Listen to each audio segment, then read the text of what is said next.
Have you ever met someone who can flip the whole mood of a room in 3 sentences, like they are carrying a match in their mouth? Have you ever wondered why some sharp words wake you up with clarity, while other sharp words leave you wounded, defensive, and quietly resentful? Welcome back to the channel. Today we are going to go deep into something that feels ordinary because we live with it every day. Yet it quietly shapes karma, relationships, opportunities, health, and destiny. Speech, not only what you say, but the heart behind what you say. Because two people can say the same truth, and one will sound like medicine while the other sounds like poison. The difference is not speed, not vocabulary, not even intelligence. The difference is compassion. Here is the first idea I want you to hold gently. Being direct is not the same as being cruel. Here is the second idea. Most people who hurt others with words are not brave truth tellers. They are simply untrained hearts carrying old pain, old insecurity, and old hunger for control, using language as a weapon to feel safe for a moment. We are not here to hate anyone today, not even the toxic tongue person, because hatred is just another form of poison. We are here to see clearly. Seeing clearly is awakening. And when you see clearly, you can choose differently. That is wisdom. That is practice. That is the beginning of changing destiny. Let me start with a scene that might feel familiar. You are in a group conversation. Maybe it is at work. Maybe it is with relatives. Maybe it is with friends. Someone says something slightly awkward. Maybe a little naive. Maybe a little self-important. Maybe simply human. Then a person with a sharp tongue jumps in and unslices them with a joke. The room laughs. The victim smiles politely, but their eyes shift. Their shoulders tighten. Something closes inside them. The conversation keeps moving, yet a quiet crack has formed. Afterward, people say, "That person is so honest. They dare to say what everyone thinks. They are fearless." But if you listen more carefully, you notice something else. The sharp-tongued person is rarely calm. They are rarely kind. They rarely speak to heal. They speak to win. They speak to dominate. They speak to feel powerful. They speak to hide their own fear. And that is why their words leave a residue. A subtle discomfort in the air. The kind of discomfort that makes people smile while secretly wanting to step away. Now let me tell you a story. Years ago, I sat in a small tea house. Nothing fancy. Warm cups, soft chatter, the simple comfort of people resting for a moment. 2 men were regulars there. I will call one of them Aaron and the other Ethan. Aaron was the kind of person who produced instant one-liners. Quick, clever, cutting. He could take a simple situation and turn it into a punchline that made everyone laugh. He was popular. People invited him into conversations because he made the room lively. Ethan was quieter. He did not compete for attention. He did not chase laughter. He would listen more than he spoke.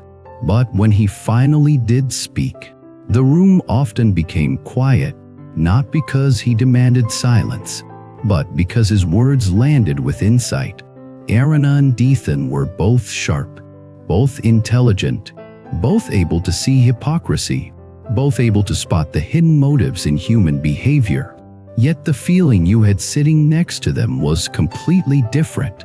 When Aaron spoke, you felt tense.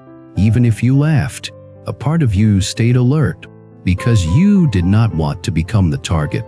You would monitor your words, monitor your posture, monitor your vulnerability. The laughter felt like a shield, not a warmth. When Ethan spoke, you felt awake, not attacked, awake. His words did not push you into defense. They pushed you into reflection. You would hear him. And instead of wanting to strike back, you wanted to look inside. You wanted to understand. You wanted to grow. This is the difference between sharpness powered by anger and sharpness powered by wisdom. Anger-based sharpness is fast. It wins quickly. It gets applause in the moment. But it creates hidden enemies and broken trust. It burns blessings. Wisdom-based sharpness is slower. It requires patience. It requires restraint. It does not always get applause, but it creates clarity without harm. It creates trust. It protects relationships. It gathers blessings. In Buddhist practice, there is a teaching about right speech. People sometimes misunderstand it as moral politeness, but it is much deeper. Right speech is an energetic discipline. Speech is not only sound. Speech is action. Speech plants seeds. Speech creates ripples in other minds, and those ripples return. If your speech is fueled by ill will, it plants seeds of ill will. If your speech is fueled by compassion, it plants seeds of safety. If your speech is fueled by ego, it plants seeds of rivalry. If your speech is fueled by wisdom, it plants seeds of awakening. You do not need to believe in mysticism to see this. You can see it in your own life. Think about a person whose presence makes you relax. They usually speak in a way that does not humiliate you. Their honesty does not feel like an attack. Their truth does not steal your dignity. They can disagree with you, and you still feel respected. That is right speech. Now think about a person whose presence makes you tighten. Even when they say something correct, you feel like you are being pushed into a corner. That is the difference. One person speaks from clarity with warmth. The other speaks from anger with cleverness. This is why I often say something that sounds simple but has strong spiritual weight. The feng shui of your mouth shapes the feng shui of your relationships. The feng shui of your relationships shapes the feng shui of your destiny. You might not use the word feng shui, but you know the reality it points to. Some people enter a room and opportunities open. People want to cooperate with them. People want to support them. Some people enter a room and even if they are talented, the air becomes tense. People want distance. That difference is often not talent. It is emotional safety. Compassionate speech creates safety. Toxic speech destroys safety. And safety is the invisible foundation of everything good. Now, you might be thinking, but what about truth? Are we supposed to lie to keep people comfortable? No, we are not here to promote fake kindness. Fake kindness is another form of manipulation. We are here to practice the middle way. The middle way is not weakness and not cruelty. It is clarity with compassion. The middle way says, I can see through human games, but I do not need to stab people to prove I see. The middle way says, I can speak truth, but I will speak it in a way that serves healing, not humiliation. The middle way says, I can set boundaries without turning my boundaries into weapons. The middle way says, I can be awake without becoming cold. Now let me bring in another story that will deepen this. I once met a young man who loved sharp quotes, harsh jokes, and aggressive honesty. He thought it made him strong. He would read biting lines about society, about hypocrisy, about people being fake, and he would feel a rush of superiority. He would take those lines into his friend group and throw them like knives. He became the person who could always end a conversation with a punch. People laughed, but they also avoided him emotionally. They stopped sharing vulnerable things. They stopped asking for his support. They stopped inviting him into deeper circles.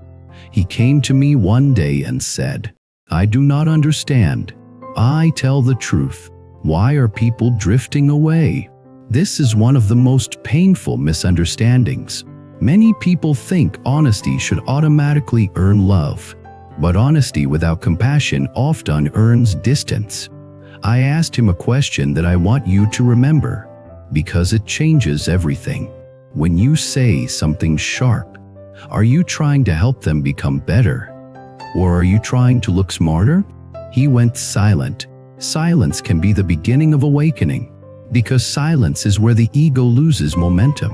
Silence is where the mind stops performing and starts seeing. Then I told him something gently, not as an accusation, but as a mirror. A lot of toxic speech is actually a hidden form of seeking love.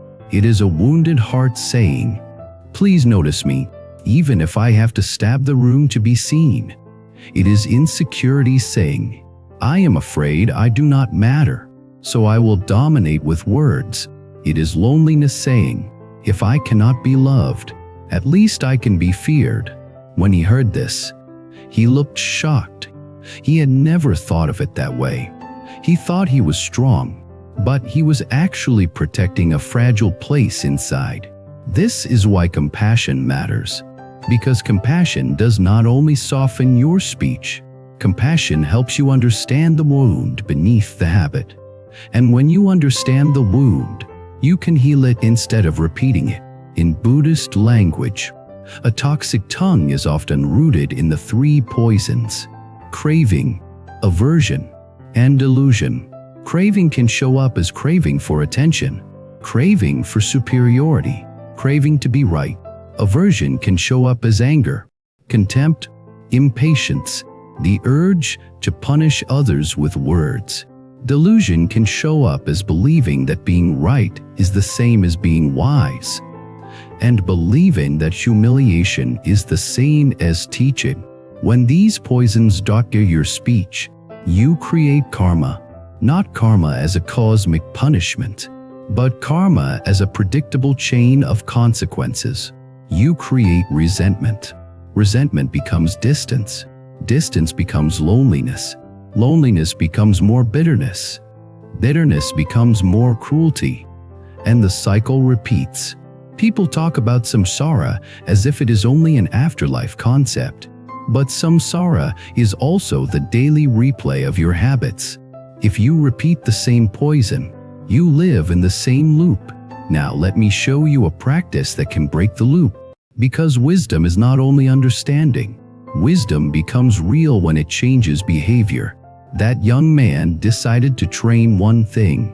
Every time he wanted to say something harsh, he would pass through 3 inner gates. He would ask himself, "Is my heart angry or clear right now?" Then he would ask, "If I say this, will it make the situation more understandable or will it make someone feel smaller?" Then he would ask, "If the person in front of me were someone I deeply love, would I still speak like this?" These questions sound simple, but they are powerful because they pull you out of speed and back into awareness. Speed is where most karma is created. Awareness is where karma is transformed. When you speak fast from heat, you plant seeds of regret. When you pause and speak from clarity, you plant seeds of trust. Over time, he told me something that sounded like a confession and a liberation. I realized that many of my little pleasures were borrowed from my future suffering. That sentence is a whole teaching. The toxic tongue gives a quick pleasure. You feel clever. You feel powerful. You feel like you won. But you pay later. You pay with broken relationships. You pay with fewer allies. You pay with tension in the body. You pay with a mind that cannot rest. You pay with a heart that feels dry. You pay with a life that feels narrower. This is why old traditions warn about speech karma. Words are not light. They are heavy. They have momentum. They shape the atmosphere you live in.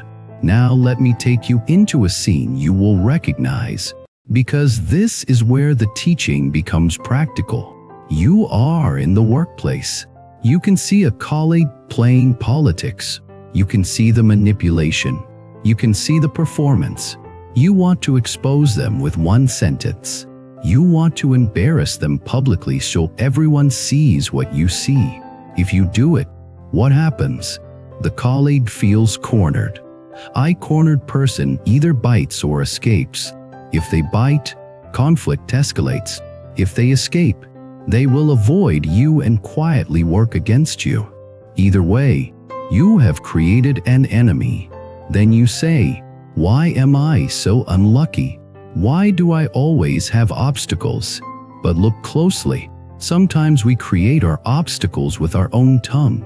This is not telling you to be naive. This is telling you to be strategic with compassion. The middle way is not weak. It is skillful. Sometimes the wisest move is not to expose. The wisest move is to leave space, to let time reveal, to protect your integrity, then let reality speak. When you stay clean, you do not create speech karma that ties you into unnecessary battles. There is a quiet power in not saying everything you can say. Many people think silence is losing, but silence can be a high-level practice. Silence can be restraint. Restraint can be wisdom. Wisdom can be protection. Now, I want to talk about sarcasm, because sarcasm is one of the most socially accepted forms of toxic speech. Sarcasm can be funny. It can also be a social cleanser, exposing hypocrisy. But sarcasm is like chili. A little can add flavor. Too much burns the stomach. When sarcasm becomes a habit, your heart becomes dry. You start seeing the world through contempt. You start seeing people as foolish characters in a comedy. You start expecting disappointment. You start anticipating betrayal. You stop feeling wonder. And when wonder disappears, life becomes gray. Then you become more sarcastic to feel alive. That is another loop of samsara. This is why compassion is not only about being nice. Compassion protects your ability to feel alive in a wholesome way. A compassionate person can still laugh, but their laughter does not require someone else to bleed. Now, some people will say, "But I grew up in a harsh environment. If I do not speak sharply, people will walk over me." This is a real fear. So, let us treat it with respect. There is a difference between being sharp and being toxic. Sharpness can mean clarity, firmness, boundaries, directness. Toxicity means contempt, humiliation, cruelty, and the intention to hurt. You can protect yourself without poisoning yourself. If you set boundaries with contempt, you create enemies and internal tension. If you set boundaries with calm clarity, you create respect. Calm clarity is powerful.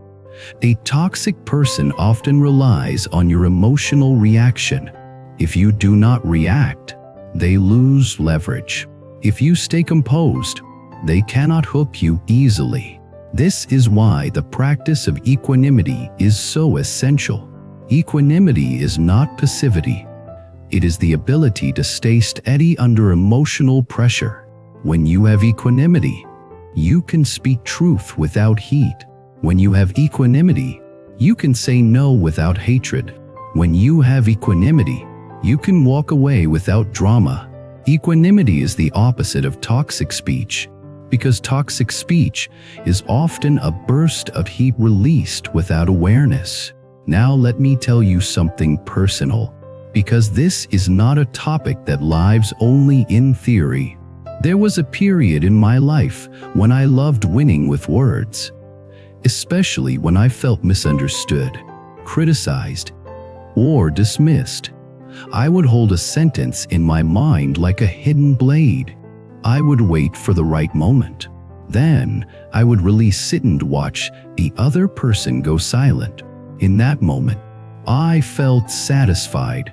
But after the moment passed, my body felt tight. My mind felt restless. My heart felt heavy. I would replay the conversation. I would justify myself. I would tell myself they deserved it. But deep down I knew something was wrong. It was not only that I hurt them, it was that I damaged myself. Because when you practice cruelty, even in small doses, you train your mind to live in cruelty. And a mind trained in cruelty cannot rest. A cruel mind keeps looking for threats.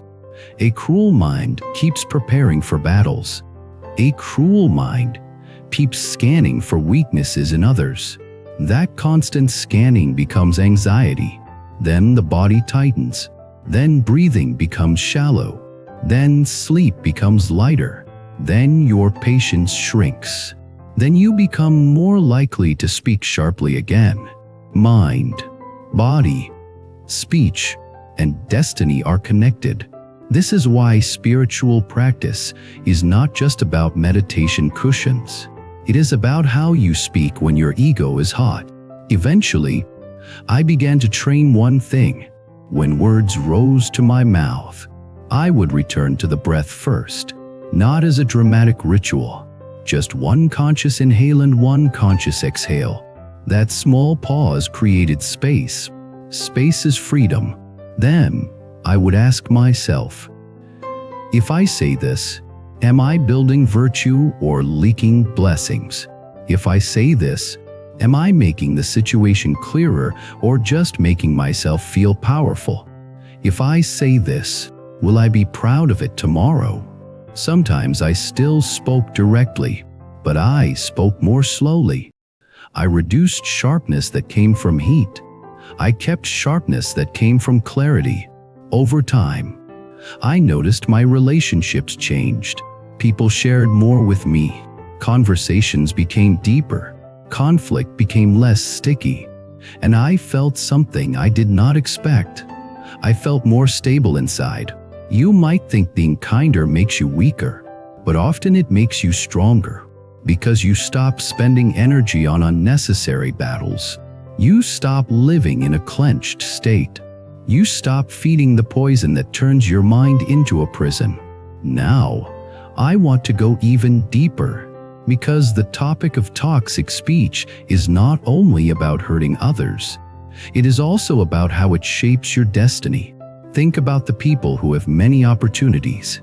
Usually, they are not only talented, they are easy to be around. They make others feel safe. They can be honest without humiliating. They can disagree without crushing. They can set boundaries without contempt. So people want to collaborate with them. People want to recommend them. People want to invite them. Opportunity flows through human networks. And human networks are built on trust and emotional safety. A toxic tongue destroys emotional safety. When emotional safety is destroyed, networks shrink. When networks shrink, opportunities shrink. When opportunities shrink, you feel stuck. When you feel stuck, bitterness rises. When bitterness rises, toxic speech increases. This is how destiny gets trapped on the same level. Again, not mystical, predictable. Now let us talk about the deeper wound beneath toxic speech. Because if you only try to control your tongue without healing the heart, the pressure will build and eventually burst. Many toxic tongue people are carrying one of these hidden stories. I am afraid I am not enough, so I must prove I am smarter. I am afraid of being ignored, so I must dominate attention. I am afraid of being hurt, so I will hurt first. I am afraid of vulnerability, so I will turn everything into a joke. I am afraid of softness, so I will call softness weakness. I am afraid of intimacy, so I will keep people at a distance with sarcasm. If you recognize yourself here, please do not panic. Recognition is not condemnation. Recognition is awakening. Awakening means you can choose a new practice. Here is a gentle way to begin. When you feel the urge to say something cutting, do not only suppress it. Ask, what am I protecting right now? Often the answer is not truth. The answer is pride. or fear, or shame, or loneliness. And this is where compassion enters. Instead of using a blade, you can offer honesty with warmth. Instead of humiliation, you can offer clarity. Instead of proving your superiority, you can ask a question that helps the other person see. The goal is not to become soft in a naive way. The goal is to become skillful. In Buddhist teaching, compassion without wisdom becomes naive, and wisdom without compassion becomes cold. The middle way is the union: warm clarity, clear warmth, a sharp mind with a gentle heart. Now let me paint a picture of what that looks like in real conversation. Someone says something incorrect. The toxic tongue response is, "That is the dumbest thing I have heard." The compassionate wisdom response is, "I see why you might think that, but there is another way to look at it. Let me show you." Someone behaves selfishly. The toxic tongue response is, "You are pathetic." The compassionate wisdom response is, "When you do that, it affects others. I need you to be aware of that." Someone lies. The toxic tongue response is public humiliation. The compassionate wisdom response can still be firm. It can say, "I cannot trust this. We need to address it, and there will be consequences." But it says it without contempt. Do you feel the difference? Both are truthful. One creates feeling on boundaries. The other creates poison and war. Now, I want to address a tricky point, because many viewers will ask, what if the other person really deserves to be exposed? What if they are harming others? Should I stay silent? No. Silence is not always compassion. Compassion sometimes requires action, but action does not have to be cruel. There is a practice in wisdom traditions sometimes called skillful means. It means you choose a method that reduces suffering while still confronting harm. Skillful means might be speaking privately instead of publicly. Skillful means might be documenting facts rather than attacking character. Skillful means might be setting consequences calmly rather than humiliating. Skillful means might be protecting victims without becoming a predator yourself. This is important, because if you fight cruelty with cruelty, you become what you hate. That is how karma spreads. Now, I want to give you another scene that many people will recognize, because it happens in families. You are at a family dinner. Someone brings up an old topic. Someone makes a small comment that touches a long wound. Maybe it is about your career, your marriage, your appearance, your choices. You feel he tries. You want to strike back with a sentence that will shut them down. In that moment, you have a fork in the road. One road is immediate victory. You say the cutting line. The room goes silent. You feel powerful for 2 seconds. Then the atmosphere becomes heavy. The dinner becomes tension. The relationship becomes another scar. You leave feeling justified and empty. The other road is practice. You breathe. You notice the heat. You recognize the wound. You speak with composure. You might say, "I am not discussing that tonight." Or, "I hear you, but that comment hurts." Or, "I respect you, but I need you to stop." Calm clarity. That second road looks less dramatic, but it protects your karma. It protects your peace. It protects your future relationship with your own family. It protects your own heart from becoming dry. This is how destiny becomes wider. A wide destiny is not only money and status. A wide destiny is a life with fewer unnecessary enemies, fewer regrets, fewer broken bridges, fewer nights replaying words you wish you could take back. Now let me bring us to a very modern version of toxic speech. Online spaces. Online, people often become more toxic because the body does not witness the other person's face. Compassion is easier when you see a human being. When you only see text, the ego grows and empathy shrinks. So people say things online they would never say in person. They call it honesty. They call it bluntness. They call it free speech. But often, it is simply unreined anger looking for a target. And here is a karmic truth that many people ignore. Even if you never meet the person you insulted, you trained your own mind into cruelty. That training stays in you.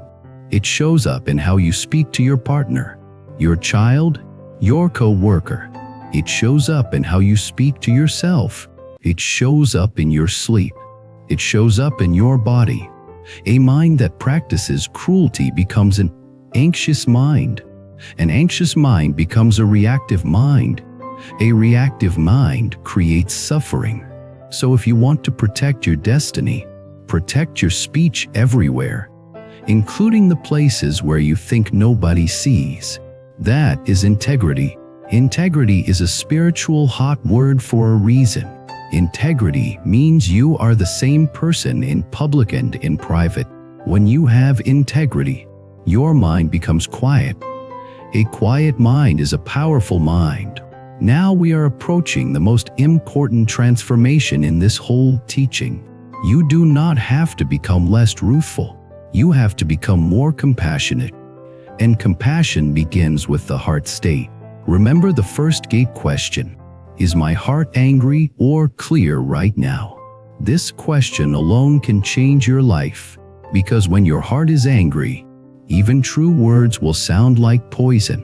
When your heart is clear, even difficult words can sound like medicine. This is why in many traditions, before speaking, practitioners train the mind. They train midmuscles so they can notice heat. They train loving kindness so they do not become cold. They train equanimity so they do not get dragged. They train compassion so truth becomes healing. You might call it meditation. You might call it inner work. You might call it emotional regulation. The label does not matter. The practice matters. Now let me slow down and speak to you as if we are sitting together at the end of a long day. If you have been hurt by a toxic tongue person, I want you to know something. Their cruelty was not a measure of your worth. It was a measure of their unhealed pain. That does not excuse it, but it can free you from carrying their poison. You can set boundaries. You can protect yourself. You can reduce contact. You can refuse to play the game. And you can also choose not to become them. Because the most dangerous thing about being hurt by toxic speech is that it can't teach you to speak toxic ally back. It can turn you into a mirror of what harmed you. That is how karma repeats. The way you break the cycle is to keep your heart warm while staying clear. If you struggle with being the toxic tongue person sometimes, I want you to know something too. You are not doomed. You are trained. And what is trained can be retrained. Your tongue is not your identity. It is your habit. And habits change through practice, not through shame. Shame makes you more defensive. Defensive makes you more cruel. Cruel makes you more lonely. Lonely makes you more bitter. That is the loop. Change through compassion and discipline. Compassion gives you courage. Discipline gives you consistency. Consistency changes karma. Now, I want to give you a closing reflection that brings the whole story together, because this is the part where people often feel the deepest resonance. There are two kinds of sharpness. One kind is the sharpness of anger. It feels thrilling. It feels powerful. It feels like being alive, but it is borrowed life. It steals warmth from the heart and leaves you in a dry place. The other kind is the sharpness of wisdom. It is calm. It is patient. It is direct without contempt. It can cut through illusion without cutting through dignity. It is the sharpness of a surgeon, not the sharpness of a bully. The first kind creates enemies and tension. The second kind creates clarity and trust. And trust is one of the greatest forms of good fortune you can have. Trust means people forgive your mistakes. Trust means people give you opportunities. Trust means people tell you the truth. Trust means people stay when life gets hard. A toxic tongue person might be clever, but cleverness without trust is fragile. Now, I will share one more personal style observation.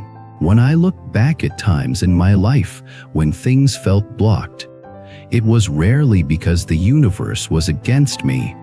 It was often because my own energy was leaking through small holes. Sometimes that hole was impatience. Sometimes it was pride. Sometimes it was harsh self-talk. And yes, sometimes it was the way I spoke.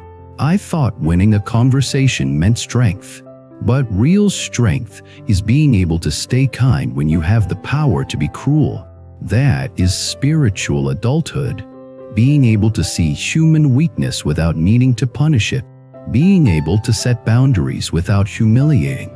Being able to speak truth without needing applause. Being able to keep warmth without becoming naive. This is how you turn sharpness into awakening. So if I could leave you with one simple direction for practice, it would be this. You can learn sharp insight, but refine it into wisdom. You can speak truth, but protect it with compassion. You can see through the world, but do not let the world make you cold. When your heart is warm, your words become light. When your heart is cold, your words become knives. And knives do not only cut others, knives cut the hand that holds them. Now I want to hear from you. Do you have someone in your life who wakes you up with sharp insight without hurting you? And have you experienced someone whose words felt like poison even when they claimed to be honest? Share your story in the comments.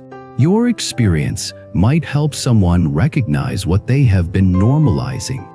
And that recognition could be the first moment they stop leaking blessings through their mouth. If this video helped you, please subscribe to the channel and like the video. It helps more people find these long-form teachings about awakening, wisdom, karma, compassion, practice, and destiny. And if you want more long-term and systematic companionship, you are welcome to become a channel member. Your support keeps these long videos alive. Thank you for staying with me to the end. Protect your heart, and your words will protect your destiny. Life gets noisy. Work, stress, expectations. Sometimes we lose touch with the quiet part of ourselves. Bracelet isn't just an accessory. It's a small reminder that you deserve peace. You deserve moments of stillness. You deserve to hold on to your inner balance. If one of these bracelets speaks to your heart, you'll find the purchase link in the description below. And even more auctions available on our channel's shop page. Pick home the one that feels right.